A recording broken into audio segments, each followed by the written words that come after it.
बंधुगण मु आपनको स्वागत करुच्ची ब्रजेंद्र सार यूट्यूब चैनल रे। बंधुगण आपण जदि यही चैनल रे नुआ अछंती ताहले यही चैनल को सब्सक्राइब कर दियंतु कारण आगु आସୁଥିବା समस्त पदवीर विज्ञप्ति किंवा सूचना गुड़िक प्रथमे पाइबे। बंधुगण आपणक समर्थन ही मते एमिति वीडियो बनैबार प्रेरणा मिलिबो। बंधुगण एठी आपण माने देखि पारुथिबे आसी जाइछि आपणकर जिल्लार पंचायत रे नियुक्ति। बंधुगण पंचायत कार्यालय रे नियुक्ति। बंधुगण आपण माने जदि पंचायत रे चाकरी करने चाहूँगी ताहले ए वीडियो को देखंतु। तार आपणकर देखिबा बयस केतिकी मागुची, तार आपणकर दरमा केतिकी, तार आपणकर शिक्षागत योग्यता कोन रहिछि, तापर आपणकर परीक्षा नहीं सीधा भर्ती रहिछि। आउ आवेदन किपरि करिवे, आवेदन केते टंका लागुची, तार को जिला तरफ रहिछि पदवी, को पंचायत तरफ रहिछि पदवी, आउ एही सबुर सूचना टे ए वीडियो रे देखिबा। आउ बंधुगण आपण माने जदि आपणक जिल्लार पदवी विषय रे पंचायतर नियुक्ति विषय रे जानिया को चाहूछंती ताहले आपणक जिल्लार नामटी कमेंट सेक्शन रे लिखंतु। आउ चलंतु देखिबा कोन रहिछि पदवी। चलंतु बंधुगण। बंधुगण एठी आपण माने देखि पारुथिबे आपणकर रहिछि पंचायत समिति कार्यालय बौद्ध जिला तरफ रहिछि पदवी। आउ चलंतु देखिबा कोन रहिछि को जिला को आपणकर पंचायत तरफ रहिछि। चलंतु एठी देखि पारुथिबे बंधुगण आपणकर रहिछि 18/9/2025 रे एई वैकेंसी टी रिलीज ହେଇछि। एठी देखि पारुथिबे आपणकर बौद्ध जिल्लापाल रहिछंती। एठी देखि पारुथिबे आपणकर बौद्ध जिल्लार आपणकर को एठी देखि पारुथिबे आपणकर पद्मपुर ग्राम पंचायत रे साधारण बंटन पे बंटन व्यवस्था पे सुपरिचालन पाई जणे लेखाए आपणकर जोगाण सहायक नियुक्ति करा जिवो। बंधुगण आ एठी देखि पारुथिबे उक्त ग्राम पंचायत रे जोगाण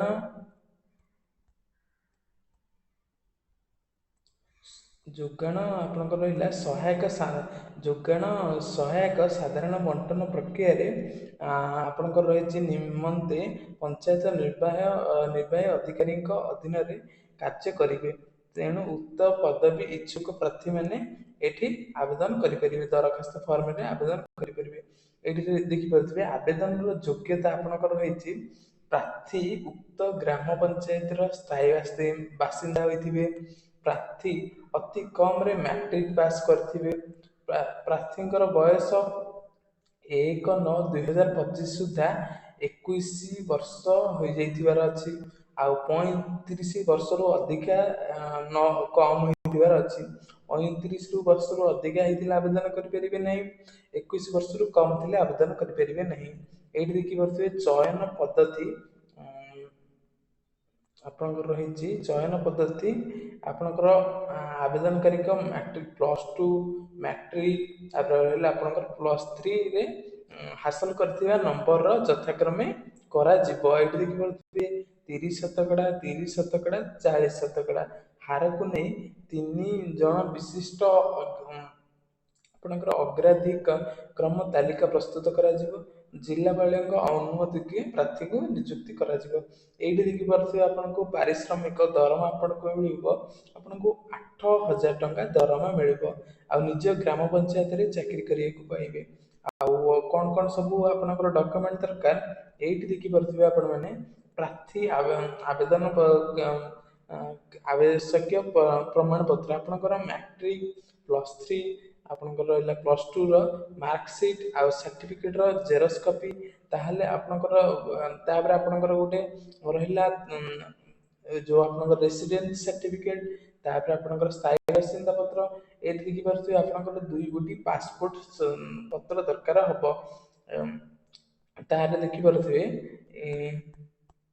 ए जो रहिला आपनकर आवेदन जोगाण सहायक निमंते आवेदन पत्र टिको एटा फिलअप करिवे। एठी आपनकर फोटो लगेबे, एठी आपनकर ग्राम पंचायत रा नाम लिखिबे, एठी आपनकर आवेदनकारी नाम लिखिबे, एठी पिताଙ୍କ नाम स्थायी ठिकाना ଯୋଗାଯୋଗ ଠିକଣା, ଏଇଠି ଆପଣଙ୍କର ଜାତୀୟତା, ଧର୍ମ, ତାପରେ ଆପଣଙ୍କର ରହିଲା ଲିଙ୍ଗ, ତାପରେ ଆପଣଙ୍କର ଜନ୍ମ ତାରିଖ, ଶିକ୍ଷାଗତ ଯୋଗ୍ୟତା, ଏଇଠି ଆପଣଙ୍କର ମୋବାଇଲ ନମ୍ବର, ଏଇଠି ଆପଣଙ୍କର ଇମେଲ ଠିକଣା, ଘୋଷଣା, ଏଇଠି ଆପଣଙ୍କର ସବୁ ଶିକ୍ଷାଗତ ଯୋଗ୍ୟତା ଲେଖିଦେବେ।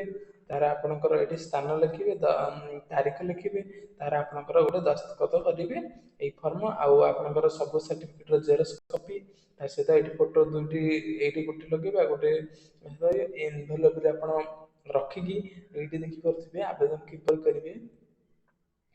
ଏଇଠି ଦେଖିପାରୁଥିବେ ବନ୍ଧୁଗଣ, ମୁଁ ଟିକେ ଜୁମ୍ କରିଦେଉଛି, ଏଇଠି ଦେଖିପାରୁଥିବେ ଆପଣଙ୍କୁ ଆବେଦନ କରିବାକୁ ପଡ଼ିବ ନିମ୍ନଲିଖିତ ପ୍ରମାଣପତ୍ର ସହିତ ଆପଣଙ୍କୁ 15/10/2025 4 ଘଣ୍ଟିକା ସୁଦ୍ଧା ଆପଣଙ୍କୁ ଆବେଦନ କରିବାକୁ ପଡ଼ିବ ବନ୍ଧୁଗଣ। ଏଇଠି ଦେଖିପାରୁଥିବେ ଆପଣ କେଉଁଠି ଆବେଦନ କରିବେ, ଗୋଷ୍ଠୀ ଉନ୍ନୟନ ଅଧିକାରୀ ବୌଦ୍ଧଙ୍କ କାର୍ଯ୍ୟାଳୟରେ ଆପଣଙ୍କୁ ରେଜିଷ୍ଟର ଶୀଘ୍ର ଡାକଘର, ଆଉ ତାପରେ ସ୍ପିଡ ପୋଷ୍ଟ କିମ୍ବା ରେଜିଷ୍ଟର ପୋଷ୍ଟରେ ଆପଣଙ୍କୁ ପୋଷ୍ଟ ମାଧ୍ୟମରେ ଆପଣଙ୍କୁ ପହଞ୍ଚାଇବାକୁ ପଡ଼ିବ ଆପଣଙ୍କର ଆବେଦନ ପତ୍ରଟି ବନ୍ଧୁଗଣ। ଆପଣଙ୍କର ରହିଲେ ଗୋଷ୍ଠୀ ଉନ୍ନୟନ ଅଧିକାରୀ ବୌଦ୍ଧଙ୍କ କାର୍ଯ୍ୟାଳୟରେ। ଏଇଠି ଦେଖିପାରୁଥିବେ ଆପଣଙ୍କର ଯେଉଁ ପଞ୍ଚାୟତ ସମିତି କାର୍ଯ୍ୟାଳୟ ରହିଲା, ଆପଣଙ୍କର ଯେଉଁ ବିଡ଼ିଓ ରହିଛନ୍ତି ତାଙ୍କ ପାଖକୁ ଏଇଟା ପଠାଇବାକୁ ପଡ଼ିବ। ଏଇଠି ଦେଖିପାରୁଥିବେ ରେଜିଷ୍ଟର ପୋଷ୍ଟ ମାଧ୍ୟମରେ ଆପଣଙ୍କୁ 15/10/2025 ପୂର୍ବରୁ ପଠାଇବାକୁ ପଡ଼ିବ ବନ୍ଧୁଗଣ। ଆପଣମାନେ ଆପଣଙ୍କ ପଞ୍ଚାୟତରେ କାର୍ଯ୍ୟ କରିବେ, ଆପଣ ଚାକିରି ପାଇବେ, ଆଉ ତା ସହିତ ଆପଣ ଦରମା ବି ମଧ୍ୟ ପାଇବେ, ଆଉ ଗୋଟେ ଭଲ ଚାକିରି ଗୋଟେ ପାଇବେ। ଆଉ ବନ୍ଧୁଗଣ ଏଇଠି ଦେଖିପାରୁଥିବେ ଆପଣଙ୍କର ରହିଛି ପଞ୍ଚାୟତ ସମିତି କାର୍ଯ୍ୟାଳୟ ବୌଦ୍ଧ ଜିଲ୍ଲା। ଆଉ ଚାଲନ୍ତୁ ଦେଖିବା ବନ୍ଧୁଗଣ ଏହାର ପିଡିଏଫଟି କୋଉଠି ପାଇବେ। ବନ୍ଧୁଗଣ ଡିସ୍କ୍ରିପ୍ସନରେ ଲିଙ୍କ ଅଛି ଟେଲିଗ୍ରାମ ଗ୍ରୁପର, ଆପଣ ଏହି ଟେଲିଗ୍ରାମ ଗ୍ରୁପରେ ଜଏନ୍ ହେଇଯିବେ, କାରଣ ଆଗକୁ ଆସୁଥିବା ସମସ୍ତ ଭ୍ୟାକେନ୍ସିର ପିଡିଏଫ ଗୁଡ଼ିକ ଏଠି ପାଇବେ, ଆବେଦନ କରିବାର ଲିଙ୍କ ମଧ୍ୟ ପାଇବେ। ଆଉ ଏହି ଗ୍ରୁପରେ ବନ୍ଧୁଗଣ ଆପଣ ନିଶ୍ଚିନ୍ତ ଜଏନ୍ ହେଇଯାଆନ୍ତୁ, କାରଣ ସମସ୍ତ ଭ୍ୟାକେନ୍ସିର ପିଡିଏଫ ଗୁଡ଼ିକ ଏଠି ପାଇବେ, ଆଉ ଆବେଦନ କରିବାର ଲିଙ୍କ ବି ମଧ୍ୟ ଏଠି ପାଇବେ ବନ୍ଧୁଗଣ। ଏଇଠି ଦେଖିପାରୁଥିବେ ଆପଣମାନେ ଏଇଠି ଅପଲୋଡ଼ କରିଦିଆଯାଇଛି 22/9/2025 ଆପଣଙ୍କର ବୌଦ୍ଧ ଜିଲ୍ଲାର ଯୋଗାଣ ସହାୟକର ପିଡିଏଫଟି ଏଇଠି ଅପଲୋଡ଼ କରିଦିଆଯାଇଛି ବନ୍ଧୁଗଣ। ଆପଣ ଯଦି ସେହି ଅଞ୍ଚଳର ବାସିନ୍ଦା ଅଟନ୍ତି ତାହେଲେ ଏଇ ପିଡିଏଫଟି ଡାଉନଲୋଡ଼ କରନ୍ତୁ, ତାହେଲେ ଆପଣଙ୍କର ପ୍ରିଣ୍ଟ କରିକି ସେ ଆବେଦନ ପତ୍ରକୁ ଫିଲ୍ଅପ୍ କରନ୍ତୁ, ଏନଭଲରେ ଭର୍ତ୍ତି କରି, ଆଉ ଆପଣଙ୍କର ସାର୍ଟିଫିକେଟ୍ ଭର୍ତ୍ତି କରି ଗୋଷ୍ଠୀ ଉନ୍ନୟନ ଅଧିକାରୀଙ୍କ ନିକଟକୁ ପଠାନ୍ତୁ ପୋଷ୍ଟ ମାଧ୍ୟମରେ। ତାହେଲେ ଆପଣମାନେ ଚୟନ ଲିଷ୍ଟ ଆସିଲେ ଆପଣ ଚୟନ ଯଦି ହେଉଛନ୍ତି ଆଉ ଚାକିରି କରିପାରିବେ ବନ୍ଧୁଗଣ।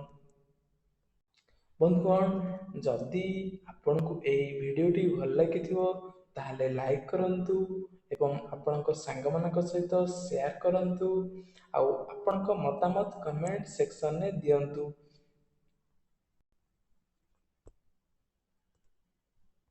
ବନ୍ଧୁଗଣ ଏଇ ଭିଡ଼ିଓ ଦେଖିଥିବାରୁ ଆପଣଙ୍କୁ ଅଶେଷ ଅଶେଷ ଧନ୍ୟବାଦ ଧନ୍ୟବାଦ ଧନ୍ୟବାଦ।